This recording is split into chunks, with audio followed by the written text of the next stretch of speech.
Welcome to another short video, but this time I like to focus on a thinking skill, which is very often overlooked. And this is a so-called observation versus interpretation. And there's a lot of errors being made on that level, meaning that students but also young professionals make very obvious mistakes and thinking errors and also actions based on those thinking errors. And that results in disaster often. So therefore, a quick introduction on this major difference here.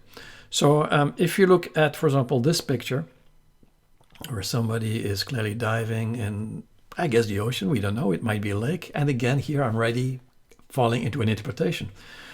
We don't know even the season. It might be summer, but it might be also winter in the type of climate. It might be that it's a woman or a man, we don't know. It's unclear to see. We don't know anything about the temperature of the water. We might even think that he or she was making a diving mistake because he or she was too close to the coral here. A lot of interpretations are automatically formed just by looking at this picture.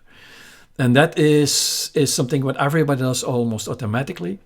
We rapidly come to interpretation and possible theories and concepts and templates, and we come to a very judgmental state. And while actually what we just see is a picture of somebody diving clearly. We cannot say if the dive was good or bad. We don't know. Although it was flat, you might think maybe something went wrong there. We don't know. But this is just a picture of somebody diving in the water, close to coral, and on a sunny day. That's all what we can say. We cannot say if it was morning or evening or midday. There's no information on that. So there are a lot of information is missing. We can only observe what you observe. And that's the camera view. What is the camera seeing here? While if you go for interpretation, it's like you start seeing things through a lens. And that leads to a lot of judgment and misunderstandings, things like that. And therefore, a lot of mistakes happen. So separating both observation and interpretation is critical, whatever you do in your life, especially as a student, especially when you do hard sciences. This is a very, very important element.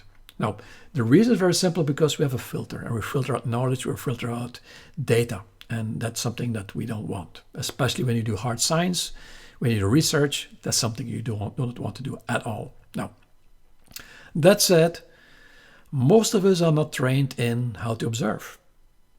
Most of us are not trained in listening and listening skills. And most of us are not trained in any scientific approach. So therefore, we make a lot of mistakes on this level. And that's understandable so, but it's good to be aware of it.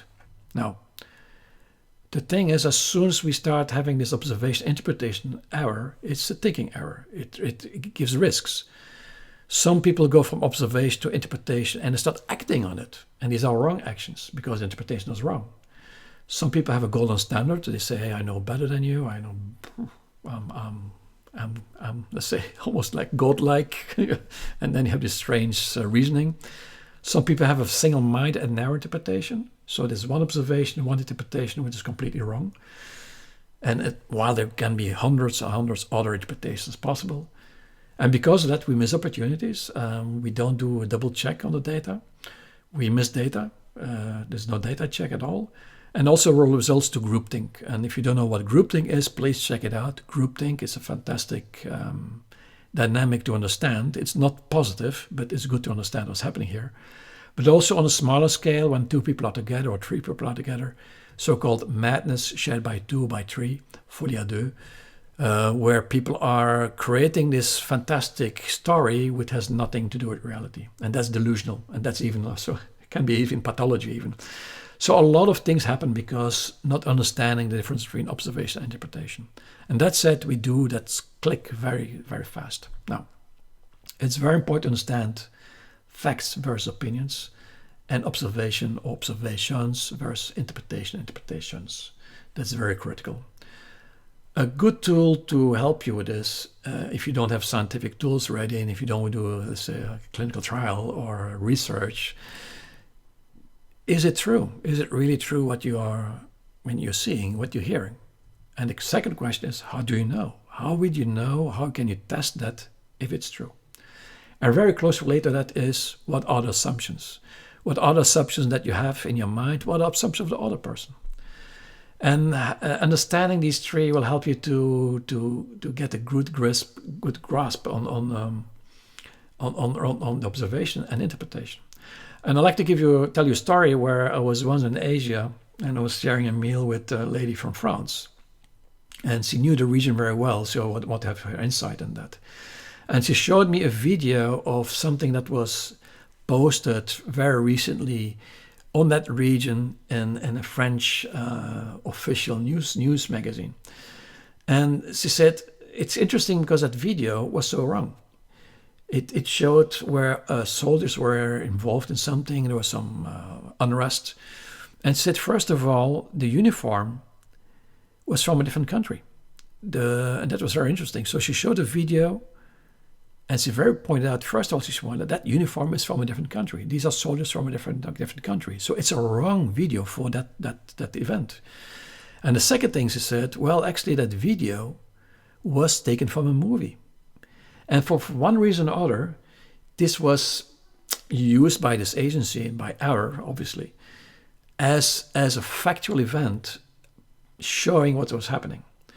And of course, this was, okay, I was glad that she told me that, because my assumption was that if it's in a news agency, that information will be correct all the time and to be double checked. In this case, she was actually flabbergasted that a well-known French agency was using a clip from a movie where it was about unrest and violence and soldiers were involved. So therefore, these things happen, not often, luckily, not often. But even when you see things popping up on social media, sometimes you have to wonder if it's true, is the time right, is the reason right, how do you know, how will you check? And what are the assumptions? And that will help you a lot. So of course, there's always a scientific method, but that is used for settings where you can control things, and it takes a lot of time. So the scientific method is very, very solid and valuable, but it takes time and often money to set up. And you cannot apply that for everything. So therefore, the three questions to help you further. Is it true? How do you know? And what are the assumptions? So that concludes very quickly the thinking scale, understanding differences between observation and interpretation, because that will help you a lot in your studies, especially when you do hard sciences, but also later in life, because this is a mistake that a lot of people make. I would easily estimate that 90 to 95% of the people make that error. So be aware of it. Don't make that error yourself, or at least be aware that you can make that error. So it's very much about awareness and catching yourself and making that error. So go for observation when needed. Be very careful with your interpretation. Look, give it a try. Let me know in the comments how it's going. This is very, very relevant for your studies. And see you later for more.